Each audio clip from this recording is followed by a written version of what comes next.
Oke, kembali lagi ke Gusmur Kebakur Channel.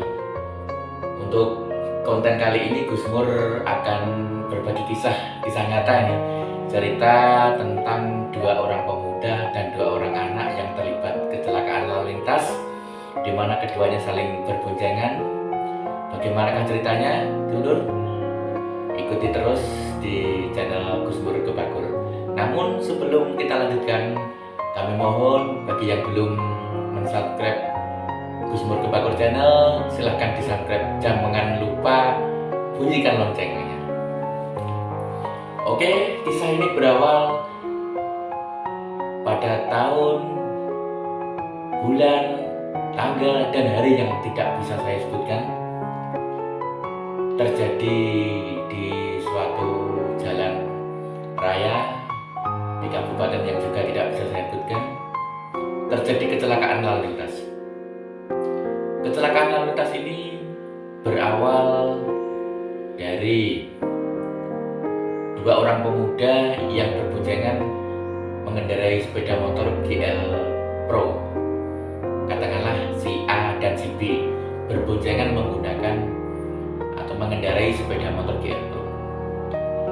Yang mengendarai katakanlah si A, yang dibonceng si B. Dalam mengendarai kendaraan tersebut, keduanya dalam keadaan mabuk berat. Si A, pengemudinya yang di depan juga dalam keadaan mabuk, si B yang dibonceng dalam keadaan mabuk. Saat itu jalanan sudah sepi. Kejadiannya sekira pukul 01.00 dini hari.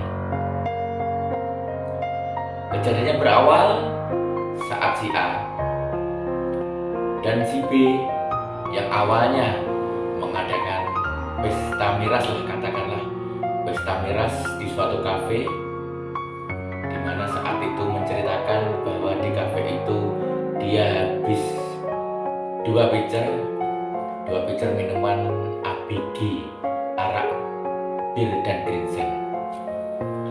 Saat acara tersebut, keduanya enjoy menikmati musik dan pemandu lagu. Saat waktu sudah malam, sudah jamnya pulang, sekitar jam 01 itu dini hari, keduanya berniat untuk membeli makanan ke kota karena lapar, ingin makan ke kota sambil mencari udara segar. Tapi apa yang terjadi?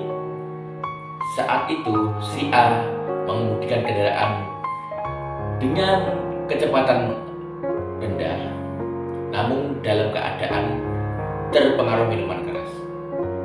Si B yang di belakang sudah tidak kuat. Akhirnya si A, karena ini temannya, mengemudikan sepeda motor dengan tangan satu. Walaupun itu sepeda motor lagi, masih bisa satunya kopling, gas, tangan satunya untuk memegang temannya. Menurut saksi, saat itu keduanya ini atau si A mengemudikan motornya agak lihat. Si A mengemudikan motor dari arah timur ke barat. Dari arah yang berlawanan di jalan yang sama ada dua orang anak yang berboncengan sepeda motor, yaitu katakanlah si C dan si D. Si C mengemudikan sepeda motor Honda Beat berada di depan, yang si D berada di belakang. Kedua pengemudi sepeda motor ini, yang si C dan si D ini, masih tergolong anak-anak karena baru masih duduk di bangku SMP. Saat itu sebelumnya si C dan D mulai dari sore hari dia main game online di warnet atau di warung angkringan sampai malam hari pulang. Awalnya berkendara dengan kecepatan yang sedang. Saat akan menuju rumahnya yang tinggal 50 meter, si C dan si D ini sebelum sampai ke rumahnya sudah belok kanan. Bahasa Jawanya nete-nete. Jadi belok kanan, nete-nete, melaju di jalur kanan. Sebenarnya tidak boleh, walaupun ini di tepi. Mengapa bisa terjadi kecelakaan? Saat si C dan si D ini melaju di tepi sebelah kanan, di lajur kiri, lajurnya sepeda motor GL Pro ini, nah, si A yang berboncengan dengan si B melaju dengan zigzag karena ini pengaruh minor keras. Akhirnya terlalu ke kiri. Nah, dari arah berlawanan yang sebenarnya di lajurnya si ini, di lajurnya si A si B. Nah, ini dari arah sini si C dan si B ini berjalan pelan. Nah, akhirnya ini berujung ke tabrakan. Bagaimana pemirsa kalau seperti ini? Si C dan si D ini juga melanggar jalur ini. Si A dan si B berada di jalurnya, namun dalam pengaruh minuman keras, sehingga daya konsentrasinya terganggu, sehingga ini cara mengemudinya sudah tidak wajar. Menurut keterangan saksi, saat itu yang dari arah timur si A dan si B melaju dengan kecepatan tinggi sambil berjalan zigzag, hingga akhirnya terjadi benturan dengan si C dan si D yang notabene berada melawan jalur ini tadi. Terus bagaimana Pak kasusnya?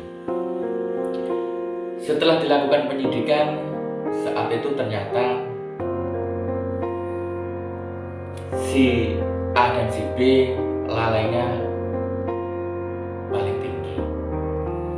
Jadi dibilang lalai, kedua pengendara ini juga saling lalai. Si A dan si B yang berboncengan tadi, untuk yang si A itu kelalaiannya dia mengemudikan secara tidak wajar akibat pengaruh minuman kerasnya tadi. Nah, si C dan si D, si C pengemudinya mengemudikan melawan arus karena belum sampai rumahnya sudah belok duluan dan berjalan menepi di tepi jalan di jalurnya si A. Akhirnya dari kejadian ini penyidik yang saat itu menangani menerapkan pasal 310 ayat 4 dan 310 ayat 3 sekaligus ditambahi 311, pasal 311. Itu karena apa? Karena kondisi si A saat itu dalam pengaruh minuman keras. Ini sangat membahayakan sekali.